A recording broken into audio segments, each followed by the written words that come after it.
Apaan satu dua.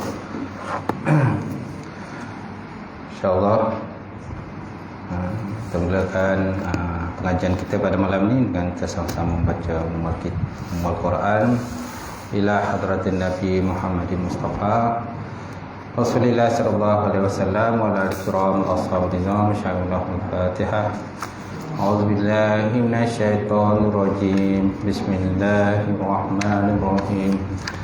Alhamdulillahi rabbil alamin. Ar-Rahmanir Rahim. Maliki yaumiddin. Iyyaka na'budu wa iyyaka nasta'in. Ihdinas siratal mustaqim. Siratal ladzina an'amta 'alaihim ghairil maghdubi 'alaihim waladdallin. Amin. Assalamualaikum warahmatullahi ta'ala wabarakatuh. Alhamdulillah wahdah saraka wa'dah wa nasara 'abdah wa 'azza jundahu wa hazama al-ahzaba wahdah. Asyhadu an la ilaha illallah wahdahu la syarikalah wa asyhadu anna Muhammadan 'abduhu wa rasuluh. Allahumma shalli wa sallim ala Sayyidina wa nabiyina wa habibina wa maulana Muhammad imamil muttaqin wa qadudul jahilin wa ala alihi wa sahbihi wa man da'a bi da'watihi wa sanna bi sunnatihi ila yaumiddin. Rabbi shrah li sadri wa yassir li amri wahlul 'uqdatam min lisani yafqahu qawli. Subhanaka la ilma lana illa ma 'allamtana innaka antal alimul hakim. Wala haula wala quwwata illa billahil alim azim. Qala Allah subhanahu wa ta'ala fil Qur'anil Karim. A'udzu billahi minasyaitonir rajim. Bismillahirrahmanirrahim. Qul hal yastawil ladzina ya'lamuna wal ladzina la ya'lamun innama yatazakkaru ulul albab. Yang bermaksud, kata ulimu ya Muhammad, adakah sama orang-orang yang berilmu dengan orang-orang yang tidak berilmu? Hanya saja orang-orang yang menerima peringatan daripada Allah Subhanahu wa taala, itulah orang-orang yang diberikan akal yang sempurna oleh Allah. Waqala Nabi sallallahu alaihi wasallam, man shoma Ramadan imanan wa ihtisaban ghufira lahu ma taqaddama min dzambihi. Yang bermaksud orang siapa yang berpuasa pada bulan Ramadan dalam keadaan yang beriman kepada Allah serta mengharapkan ganjaran pahala daripada Allah, nescaya diampunkan dosanya telah terdahulu. Yang mati semulakan Tuan Imam, suruhnya Tuan Bilal, kemudian tak lupa juga Tuan Siak, kemudian pengerusi masjid, jawatan kuasa masjid, tuan-tuan haji, tuan-tuan hajah, sidang jemaah, muslimin, muslimat, mukminin, mukminat Allah Ta'ala. Alhamdulillah. Kita panjatkan puji dan syukur kepada Allah Subhanahu Wa Ta'ala kena dengan limpah guna serta rahmat daripada Allah. Sekali lagi kita dapat bersama pada malam ini, tuan-tuan, untuk kita menyambung pengajian kita kitab bimbingan mukmin ataupun Mau'izatul Mukminin. Dan malam ni malam terakhir sebelum Ramadan. Dalam Ramadan kita cutilah, kecuali kalau ada jemputan. Kalau ada jemputan barulah datang. Tak adalah. Jadi kita akan cuti sepenuh Ramadan dan Syawal. Syawal. Gaya sebulan, kadang lebih sebulan ke. Terlajak gaya kan. Maklumlah puasa sebulan, jadi dia qada balik. Yang puasa sebulan tu dibalun dengan gaya sebulan. Sebenarnya gaya pagi tu kan sebenarnya. Sehari je gaya. Gaya sebenarnya sehari je. Tapi kita ni memang tradisi kita ni memang makan. Suka makan sampai itu niat kita untuk sedekah tak. Baik. Seterusnya kita malam ni kita lihat tentang kitab hari itu. Masih lagi dalam Asrar At-Taharah kan. kitab pada menyatakan rahsia bersuci, muka surat 26. Betul tak? 26 kan? Muka surat 26 gitu. Baik, kita lihat kepada maksud yang dikenaki daripada hadis di atas. Tu. At-tuhur nisfu iman. Ada sampai situlah. At-tuhur nisfu iman. Maknanya bersuci itu separuh daripada iman. Hadis riwayat daripada Imam Tirmizi dan juga Imam Muslim. Jadi apakah yang dikenaki oleh hadis ini? Maksud yang dikenaki daripada hadis ini ataupun hadis di atas adalah semata-mata untuk kesucian luaran sahaja. Okey? Itu maksud dengan hadis ini, at-tuhur syatrul iman ni, kesucian tu, kebersihan tu separuh daripada iman. Jadi maksud daripada hadis ini ialah semata-mata kesucian luaran, zahir, gitu. Iaitu dengan menyiramkan air ke badan dan membersihkan anggota badan yang zahir sahaja. Sedangkan anggota batin tetap rosak dan dibiarkan penuh dengan kekotoran-kekotoran yang bersarang di dalam hati serta dengan daki-dakinya. Kan? Dia bukan saja kotoran bersarang, berdaki kan? Berdaki. Jauh sekali kalau apa yang dimasukkan itu seperti demikian. Jadi bukanlah maksud hadis ini yang kata ditekankan semata-mata luaran sahaja, sedangkan dalaman dibiarkan. So dalaman pun naklah dibersihkan. Walaupun pada asal hadis ini at-tuhur syatrul iman ni, nisfu iman ni asalnya dikenaki daripada hadis ini untuk kebersihan luaran saja. Menyucikan daripada hadas kecil, hadas besar. Okey. Lepas tu kita menyucikan daripada pembagian-pembagian hadis tu, najis tu. Kita ada najis mughalazah, mutawassithah dan juga najis muhaffafah, najis ringan. Okey. Kalau orang berhadas besar, maka naklah mandi hadas besarlah. Kan perempuan-perempuan yang kata kena haid dan nifas, cukup masa dan tempohnya, maka naklah mandilah, wajib mandi kan. Jadi kalau kita tinjau, sebenarnya hadis itu ditujukan ke situ. Tetapi ada juga para ulama membahaskan hadis ini bukan hanya kebersihan daripada zahir sahaja, tetapi kebersihan daripada batin juga. Kalau tuan-tuan lihat hadis ini, dia ada dalam kitab hadis 40, hadis Matan Arba'in yang dikarang Imam Nawawi. Situ Imam Nawawi dia membahaskan bukan hadis ni, bukan saja luaran saja, malah batin, dalaman hati kita jugalah naklah dibersihkanlah, disucikan, dibersihkan, ditakhallikan. Dia ada istilah tu, dia ada takhalli dan tahalli. Takhalli ni kita mengosongkan hati kita lah daripada sifat-sifat mazmumah, sifat-sifat asal dengki.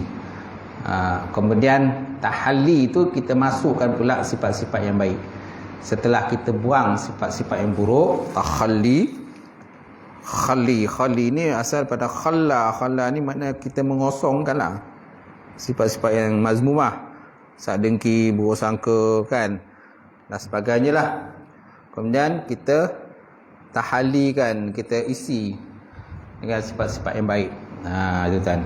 Itu dibahaskan ulama lah berkenaan at-tuhur syatrul iman. Kebersihan tu sebahagian daripada iman. So maksudnya kalau kebersihan tu sebahagian daripada iman, so makna kalau orang yang tak bersih ni, makna imannya tak sempurna lah. Tak sempurna lah imannya. Sebab ada di kalangan kita ni kebersihan kurang ditekankan, kurang dia ambil berat. Kurang dia ambil berat. Walaupun dia Islam, walaupun dia mengaku Islam, tapi dalam bab kebersihan kurang ditekankan. So macam mana kita nak jadi orang Islam yang sempurna, yang baik? Nak jadi Islam baik mesti tekankan semuanya. Golongan-golongan mu'allaf, terutama golongan yang non-muslim, yang asalnya dia non-muslim, kemudian dia masuk Islam. Banyak di kalangan mereka ni kadang-kadang saya tengok kebersihan kurang dijagalah kebersihan lah. Malah ada yang masih lagi membela ataupun memelihara anjing, masih lagi memelihara anjing. Dan anjing bebas pula masuk dalam rumah mereka, walaupun mereka dah Islam, mereka dah mengucap syahadah. Terutama sekali yang golongan India lah, golongan Cina kurang sikit kalau dia dah convert ke Islam. Ya, India ni kalau dah convert Islam ni masih lagi ada perangai-perangai yang tak elok lah. Seperti bela anjing, bela anjing, kadang-kadang rumah pun kotor, tak bersih dan sebagainya. Jadi tuan-tuan, kalau ada golongan mu'alaf di bawah kawasan tuan-tuan ni, tuan-tuan tengoklah macam mana, bersih ke tak bersih. Kalau bersih, alhamdulillah lah. Masalah kalau tak bersih, itu pun tanggungjawab kita juga lah, berikan kata nasihat kepada mereka supaya menjaga kebersihan, kerana kebersihan itu sebahagian daripada iman. Baik, seterusnya bersuci taharah itu punya 4 peringkat. Bersuci ataupun taharah dia ada 4 peringkat. Al-martabatul ula, peringkat yang pertama, tathhirul zahir minal ahdas wa anil akhbas wal fudalat. Maksud yang pertama, mana martabat pertama, membersihkan anggota zahir daripada hadas, najis atau kotoran serta benda-benda lebihan yang tidak diperlukan. Wal fudalat, ini bahasa Arabnya wal fudalat, mana menyucikan diri pada anggota zahir kita daripada hadas, najis. Hadas besar, hadas ni ada 2 lah, ada besar, ada kecil. Najis pada najis mughalazah, muasatah dan muhaffafah. Dia ada najis yang ringan, najis sederhana, dan ada najis yang berat. Najis berat tu ialah najis daripada anjing dan babi. Najis mutawassitah ialah yang selain daripada anjing dan babi dan kencing kanak-kanak dan lelaki yang bawah umur 2 tahun. Sedangkan najis muhaffafah, najis ringan, ialah najis kencing kanak-kanak yang bawah daripada umur 2 tahun. Cara menyucikannya, najis yang muhaffafah, najis kencing kanak-kanak bawah 2 tahun, maka naklah kita renjiskan sahaja. Renjiskan sahaja. Jadi dalam ulama dia telah, Nabi telah menyebutkan bahawa najis muhaffafah ni ialah najis kencing kanak-kanak lelaki yang bawah umur 2 tahun. Dia tak kata kencing kanak-kanak perempuan. Dia tak masukkan, Nabi tak masukkan kencing kanak-kanak perempuan, tapi hanya kencing kanak-kanak lelaki saja. Ini nak menyatakan kelebihan lelaki itu berbanding dengan perempuan. Jadi bersyukurlah jadi lelaki. Sebab ada orang tak minat jadi lelaki, dia tak suka jadi lelaki. Dia buang alat tu, dia tukar dengan alat perempuan, anggota perempuan kan, alat sulit lah. Dia tak minat pada lelaki. Patutnya kita bersyukurlah jadi lelaki. Jadi dalam fiqh hanya kencing kanak-kanak lelaki saja yang bawah umur 2 tahun, bukan, tak termasuk kencing anak perempuan. Dan cara pembersihannya dirinjislah dengan air, cukup dirinjis saja. Kemudian yang kedua, najis yang selain daripada kencing kanak laki-laki, dan juga selain daripada najis khinzir ataupun anjing dan babi lah, maka dikatakan sebagai najis mutawassitah. Najis mutawassitah ni maka naklah disucikannya dengan hilangkan ain dia, warna dia dan juga rasa dia. Kan?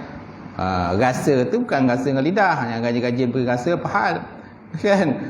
Rasa tu makna disentuh lah. Dia sentuh tu ada tak rasa dia. Kalau tak ada rasa, okey, dah selesai lah tu. Mana kalau ada rasa lagi, mana tak bersih lah. Okey, maka naklah dihilangkan warna dia, rasa dan bau dia.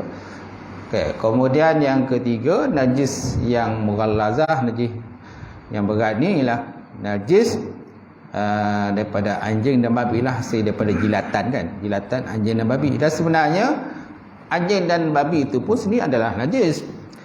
Keseluruhan badannya adalah najis. Dan anjing dan babi ni tak boleh disucikan. Walaupun tuan gunakan air sungai 7 air sungai, 7 lautan dan sebagainya, dengan niat untuk menyucikan anjing dan babi, memang tak suci lah. Memang hakikat dia, memang anjing itu adalah babi, najis. Dan najis yang terkena daripada dia maka naklah anggota benda-benda yang kena dia, maka naklah kita samak menggunakan air tanah sekali dan 6 kali dengan air mutlak. Air mutlak Baik, kemudian yang kedua, martabat yang kedua, tathhirul jawarih minal jarasim wal asam. Martabat yang kedua, menyucikan anggota badan daripada perbuatan dosa, membersihkan anggota badan ataupun menyucikan anggota badan daripada perbuatan dosa dan juga maksiat. Tuan-tuan, ini pun termasuklah dalam kategori ataupun martabat taharah. Sebab kita bincang tentang martabat bersuci. Macam puasa pun ada martabat. Ada martabat puasa. Puasa ada orang puasa orang awam. Kita ada puasa orang hawas dan puasa hawasul hawas. Puasa orang awam ni hanya sekadar pada makan dan minum saja. Sedangkan anggota badannya tak dijaga. Mata tak jaga, telinga tak jaga, mulut tak jaga.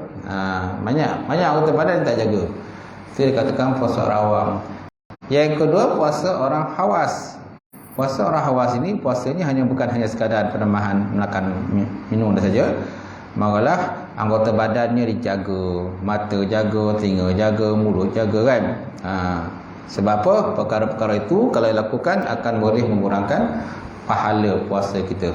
Kerana puasa tak batal, tapi pahala puasa kita yang batal. Itu sebabnya Nabi SAW pernah bersabda, ada 5 perkara yang menyebabkan pahala puasa kita terbatal. Yang pertama, al-kazib, cakap bohong. Di bulan Ramadan dia memongak, luar Ramadan pun dia mongak, dalam Ramadan pun mongak lagi. Mongak kan cakap bohong kan. Yang kedua, al-ghibah. Ghibah ni suka mengumpat. Sebelum Ramadan mengumpat, dalam Ramadan pun lagi kuat dia mengumpat. Lagi kuat, lagi koncang dia mengumpat, kan? Yang ketiga, an-namimah. Namimah ni mengadu domba. Melaga-lagakan orang. Ini pun boleh membatalkan pahala puasa. Puasa tak batal, tapi pahala puasa yang kosong. Nakkah kita tuan-tuan habis Ramadan, puasa kita habis, pahala tak ada apa, kosong. Itu betul tak nak pahala kita kosong kan. Kemudian yang keempat, yaminul gumus, maknanya sumpah dusta. Sumpah dusta pun boleh membatalkan pahala puasa. Dan yang kelima, iaitulah an-nazru bisyahwatin, melihat sesuatu dengan penuh nafsu. Penuh nafsu dan syahwat, ini pun juga boleh membatalkan pahala puasa. Dan yang ketiga ialah puasa hawaisul hawas. Puasa hawaisul hawas ni puasanya itulah puasa para nabi dan juga para rasul, yang mana ingatan mereka sentiasa ingat kepada Allah Subhanahu wa taala. Jadi kalau mereka terlupa walaupun sedetik kepada Allah taala, maka mereka menganggap puasa mereka adalah batal dan wajib mereka itu mengulang semula kembali akan puasa mereka. Ya tuan-tuan. Baik. Jadi martabat bersuci pun ada juga. Dia bukan puasa je martabat, maka bersuci pun ada martabat. Jaranglah sebut berkenaan martabat orang bersuci ni. Dalam kitab-kitab fiqh pun kadang jarang dibincang berkenaan martabat bersuci. Yang disebut ialah kaedah bersuci, pembahagian najis, cara pembersihan najis dan sebagainya. Okey. Tapi dalam kitab Bimbingan Munin dia ada masukkan, dia selitkan jugalah berkenaan dengan martabat bersuci. Maknanya martabat bersuci yang kedua, membersihkan anggota badan daripada perbuatan dosa dan juga maksiat. Apalagi kalau kita dalam bulan Ramadan kan, kita dah dekat dengan Ramadan, memang kita digalakkan banyak bertaubat kepada Allah Subhanahu wa taala tu kan. Syekh Abi Abdullah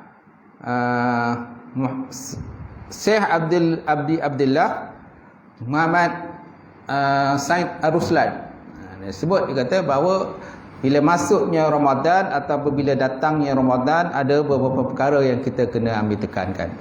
Antaranya ialah banyakkan bertaubat kepada Allah Subhanahu wa taala. Itu yang keempat, tak silap saya. Yang pertama, bila masuk Ramadan kita kena suka, dia kata. Suka, seronok. Bila masuk Ramadan sukalah. Jangan duk muram-muram bila masuk Ramadan. Ada sebab orang bila masuk Ramadan dia duk cerita. Cerita sedih kan, monyok kan. Sebab apa? Dia fikir kat mana nak makan. Siang kat mana dia nak makan. Kat mana nak beli makanan ni. Kat mana nak beli minuman. Kemudian banyak aktiviti dia tak dapat dibuat. Sebab apa? Ramadan. Kedai pun banyak tutup. Kedai Melayu tutup, kedai India kadang tak tutup lah. Kedai India tak tutup. Masalahnya kedai India tak tutup, orang dalam tu kadang-kadang macam-macam. Orang kita pun ada dalam tu. Nanti masalah kita ingat non-Muslim ya dalam kedai tu. Rupanya ada yang ada kopiah pun ada dalam tu. Parah tu kan. Parah tu yang ada kopiah dalam tu. Kalau tangkap parah tu. Kalau bulan Ramadan ni biasanya bahagian mak puasa dia akan buat rondaan. Bahagian puasa tengok buat rondaan, dia bawa ben jenazah. Bawa ben jenazah. Mana-mana dapat tangkap tu. Masukkanlah ben jenazah tu kan. Baik. Kemudian bila masuk Ramadan, hendaklah orang kata kita ucapkan tahniah kepada diri kita sendiri. Ucapkan tahniah lah. Istiqbal bi Ramadan bi tahniyatil muslim an-nafsahu. Mana setiap muslim tu ucapkan tahniah pada diri sendiri. Kenapa? Kerana Allah Taala masih memanjangkan umur dia dan dia dapat masuk Ramadan. Kerana setiap kali bila lepas solat, kalau bulan Rajab ataupun bulan Syaban, apa kita doa? Allahumma barik lana fi Rajab wa Syaban wa balighna Ramadan. Ya Allah, tadu berikanlah keberkatan kepada kami bulan Syaban dan sampaikan kami pada bulan Ramadan. Bila dah sampai Ramadan, monyok pula. Patut bila Ramadan, sonoklah. Sonok, gembira kan. Kita ucapkan tahniah pada kita kerana Allah Ta'ala masih membanyak umur kita dan berjaya kita masuk pada bulan Ramadan. Bukan yang kita bersedih. Kan? Kemudian, bila masuk Ramadan juga, hendaklah, dia kata, ibti'adi min rufaqa'is su'. Dia kata. Ibti'ad, mana menjauhkan diri daripada rakan-rakan yang jahat. Jauhkan diri pada rakan-rakan yang jahat, yang tidak taat pada Allah, yang mengabaikan solat, mengabaikan puasa dan sebagainya. Orang macam tu naklah kita jauhkan. Sebab apa? Kerana bulan Ramadan ialah bulan ketaatan. Bulan orang buat taat. Orang akan melazimi baca Quran. Orang akan melazimi duduk di masjid, di surau, istikaf dan sebagainya. Jadi kita tak digalakkan menampilkan diri kepada rufaqa'is su', orang-orang yang jahat, perangai, buruk akhlak, fasik dan sebagainya. So naklah kita jauhkan. Kemudian sampai itu dia kata banyakkan bertaubat kepada Allah Subhanahu wa taala di atas segala dosa dan kesalahan kita yang lepas. Baik. Jadi kita kaitkan yang kedua ni, membersihkan anggota-anggota badan daripada perbuatan dosa. Dosa dan juga maksiat kepada Allah Subhanahu wa taala. Kemudian martabat yang ketiga, tathhir qalbi min akhlaqil mazmumah wa razailil mabkunah. Membersihkan daripada akhlak-akhlak yang tercela dan sifat-sifat yang terkutuk. Membersihkan daripada akhlak, mana perbuatan-perbuatan yang tercela, sifat-sifat mazmumah lah. Dan juga sifat-sifat yang terkutuk, yang keji dan sebagainya, hendaklah kita jauhkanlah. Terutama sekali dah dekat Ramadan ni. Kemudian yang keempat, membersihkan batin daripada sesuatu selain daripada Allah Subhanahu wa taala, dan ini adalah cara para nabi menyucikan diri, dan juga para siddiqin, mana orang yang benar. Orang yang benar.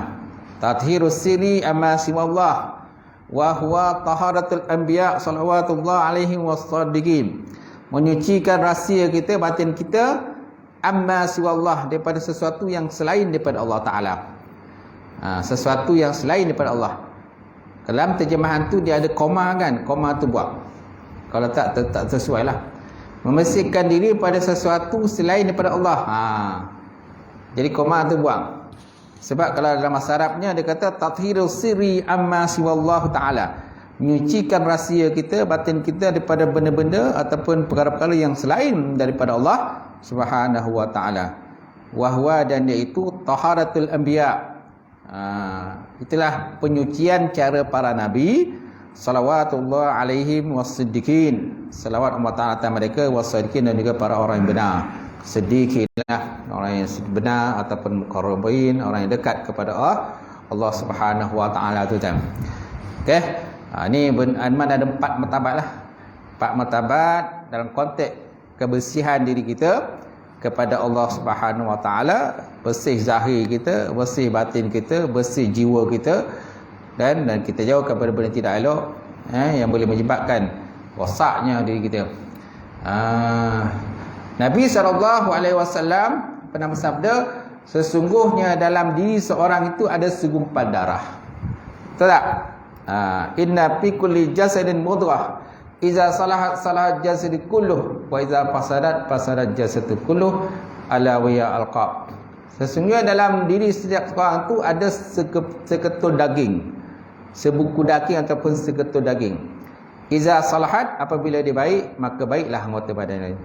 Iza salahat jasadu kulluh, wa iza fasadat jasadu kulluh. Bila dia rosak, maka rosaklah semua dia. Ala, dan ketahui ilmu, fahiya alqab, itulah hati kita. Hatilah. Dan biasanya anggota badan kita ni diumpamakan sebagai tentera atau rakyat lah. Sedangkan hati kita tu macam raja. Rakyat ikut raja lah.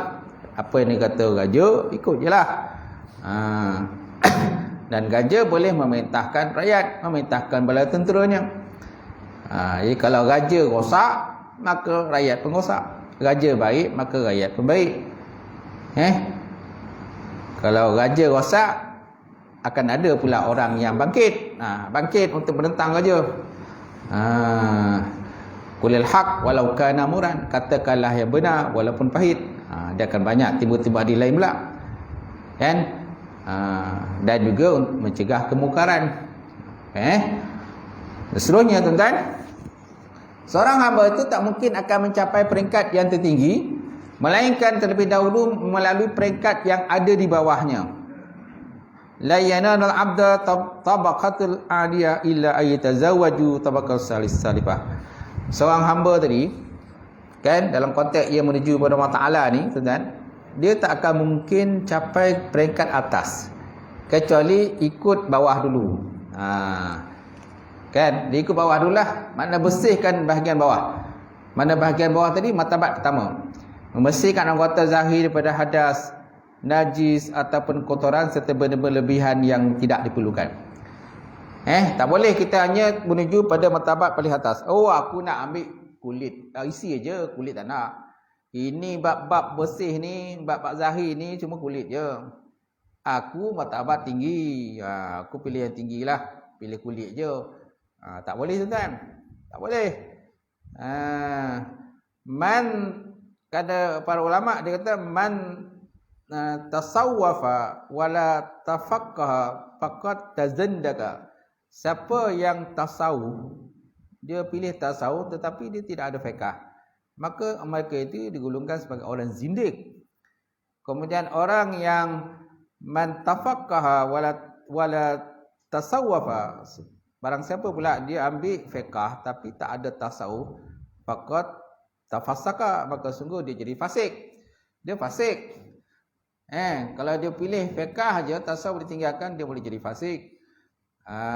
Kemudian kalau dia ambil tasawuf saja, fiqh ditinggalkan, maka dia jadi zindik.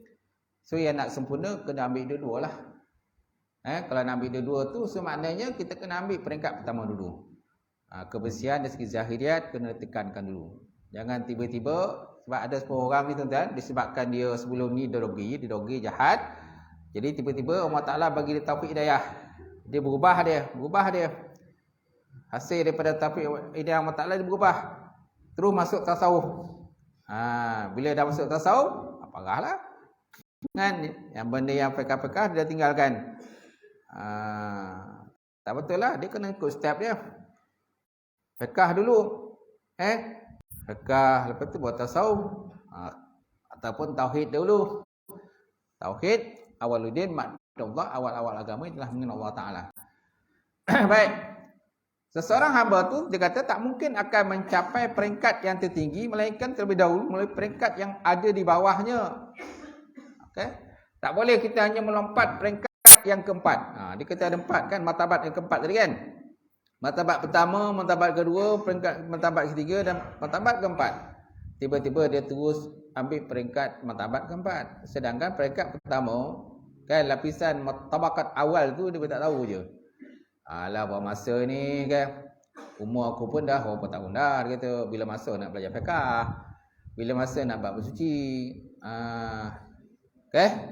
Tu yang kadang dia melontung tu. Melontung kan. Baik. Jadi kesucian batin tidak akan dapat dicapai, kata Imam Ghazali.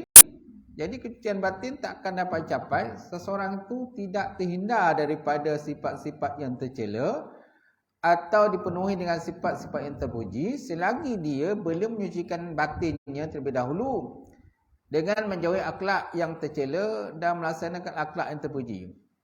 Untuk mencapai semua itu, terlebih dahulu mestilah disucikan anggota-anggota badan daripada melakukan segala larangan dan mematuhi segala perintah Allah Subhanahu Wa Taala. Oleh sebab itu, segala sesuatu yang dituntut apabila perkara itu adalah perkara yang mulia dan utama, pastilah sukar ditempuhi serta banyak rintangan akan dihadapi. Maka janganlah sangka bahawa perkara itu dapat dicapai dengan mudah ataupun dengan hanya angan-angan saja. Nampak? Kita tak boleh capai satu benda tu benda baik kan dengan tu angan-angan saja. Angan-angan nak jadi orang fiqah, alim fiqah, tapi belajar fiqah pun tak nak. Bila ada pengajian tasawuf, dialah yang paling orang kata okap lah sedikit kan. Dialah paling sibuk lah bila ada pengajian tasawuf. Urusan dan sebagainya. Tapi bila ustaz mengajar fiqah, dia malas. Alah, ini semua kulit lah, tak payahlah belajar semua. Dan akhir satu hari nanti takuti tuan-tuan sembahyang, tu yang pakai niat je tu. Sembahyang pakai niat saja. Nabi Muhammad SAW walaupun nabi tuan-tuan, martabatnya nabi di akhir zaman, penghulu para nabi pun tekankan dalam juga bab solat, bab bersuci. Tuan-tuan ingat tak kisah berkenaan dengan apa tu? Kisah berkenaan dengan seorang lelaki Arab Badui tu yang terkencing dalam masjid, ingat kan? Dia terkencing dalam masjid. Masjid yang baru dibina. Kemudian dia tak ada macam masjid kita. Masjid kita ni dengan kapet dia dan sebagainya, dengan mozaik dia, dengan tile dan sebagainya kan. Nabi belum ada benda tu. Hanya pasir saja.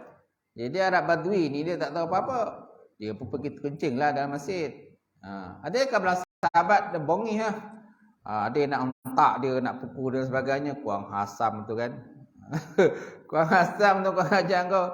Ini dalam masjid. Tapi perkara tadi rupa-rupanya diketahui oleh Rasulullah SAW dan Nabi menegah para sahabat daripada memukul dia. Nabi tegah daripada pukul. Sebab apa Nabi tegah pukul? Sebab kalau sahabat pukul dia, maka sudah tentu lelaki Arab Badui itu dia akan lari sambil terkencing.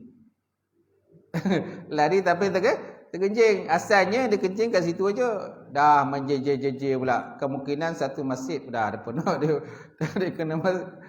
kena kencing tu kan. Dah satu hal pula. Banyak kodok lah kena buat.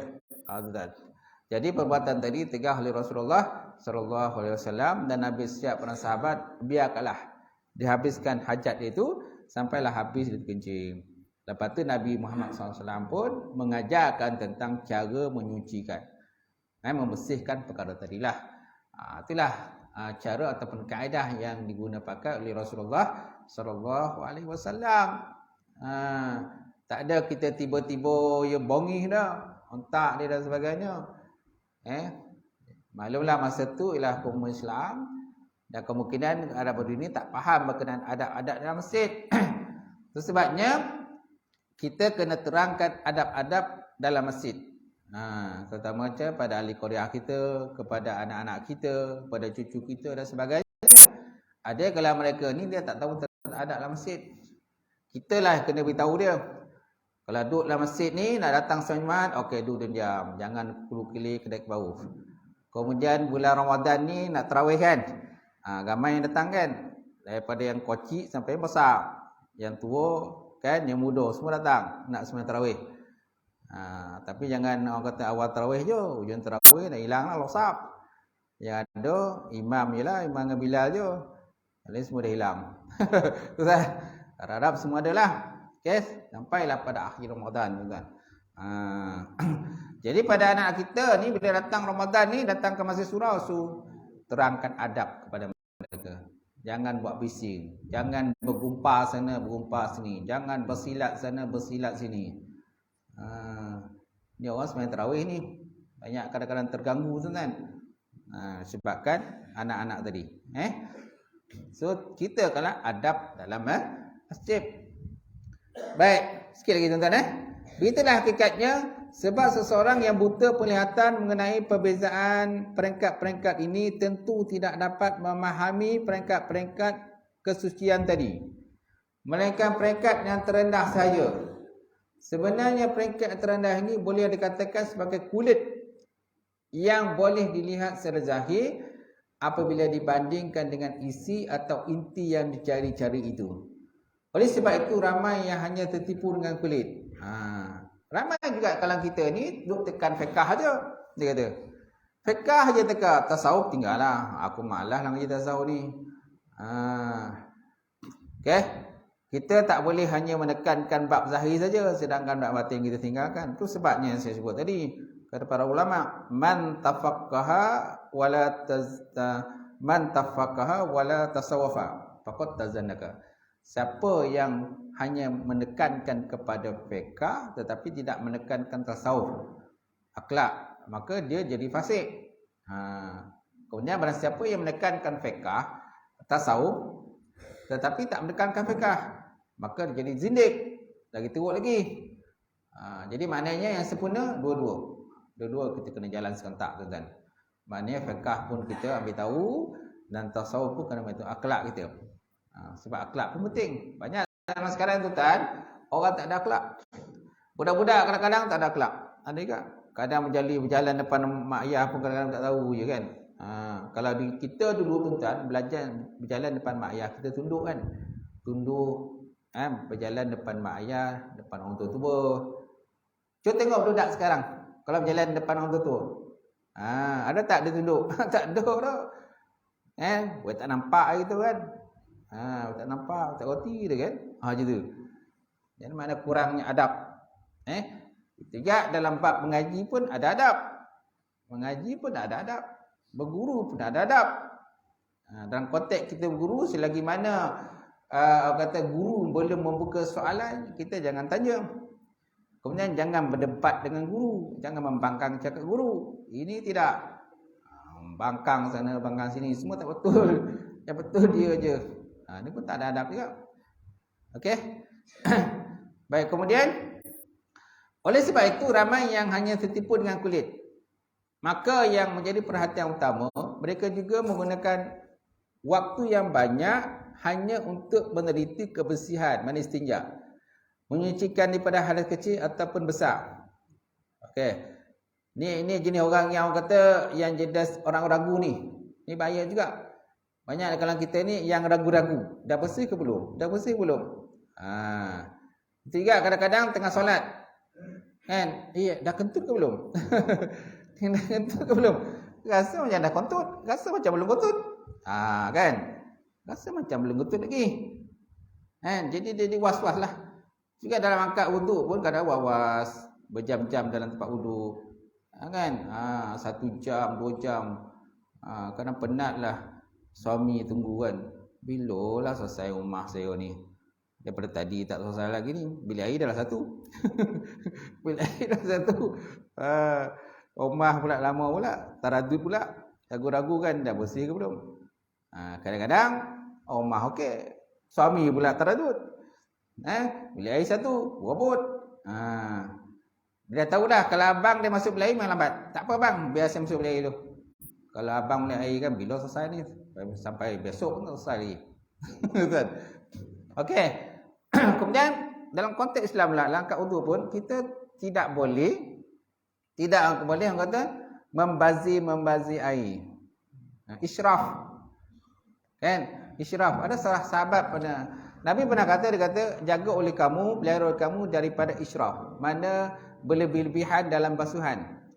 Maka sahabat tanya, ya Rasulullah, adakah dalam bab pembersihan juga ada pembaziran? Ya, Nabi kata, dalam bab pembersihan pun ada pembaziran. Pembaziran air.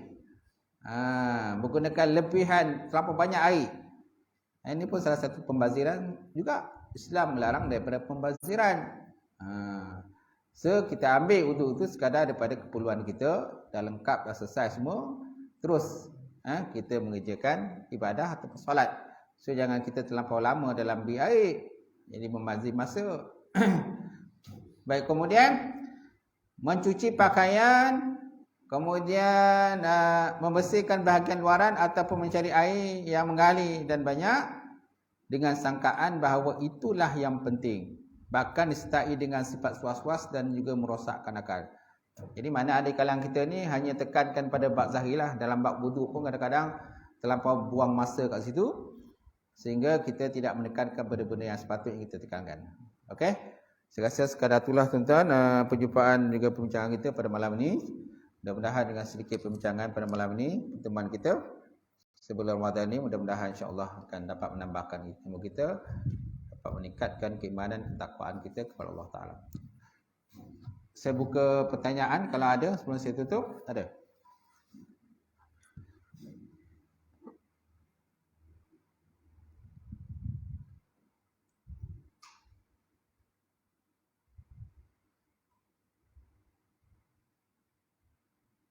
Tak ada?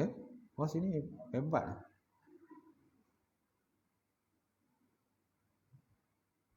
Bagus sini, tak nak tanya apa-apa. Okey, tak ada? Okey. Auzubillahi minasyaitonirrajim. Bismillahirrahmanirrahim. Alhamdulillahirabbil alamin. Salatu wassalamu ala asyrafil mursalin wa ala alihi washabbihi ajmain. Allahumma zidna ilman nafi'a wa yaqinan shadiqa wa amalan mutaqabbala wa rizqan halalan mubarakatan insya-Allah. Wasiyan ya fatayya alim. Tamalana qulubana binuri ma'rifataka wa tahlana fil arifin. Allahumma faqina bidin, Allahumma faqina bidin. Allahumma ja'al hadza jam'an marhuma wa tafarruqana min ba'di tafarruqan ma'suma. Rabbana atina fid dunya hasanah wa fil akhirati hasanah wa qina azabannar. Allahumma barik lana fi Sya'ban wa balighna Ramadan wa balighna Ramadan wa balighna Lailatul Qadr innaka ala kulli syai'in qadir ya arhamar rahimin. Wa sallallahu ala sayyidina Muhammadin wa ala alihi washabihi ajmain. Subhana rabbika rabbil izzati amma yasifun wa salamun alal mursalin walhamdulillahi rabbil alamin. Qabalallahu minkum.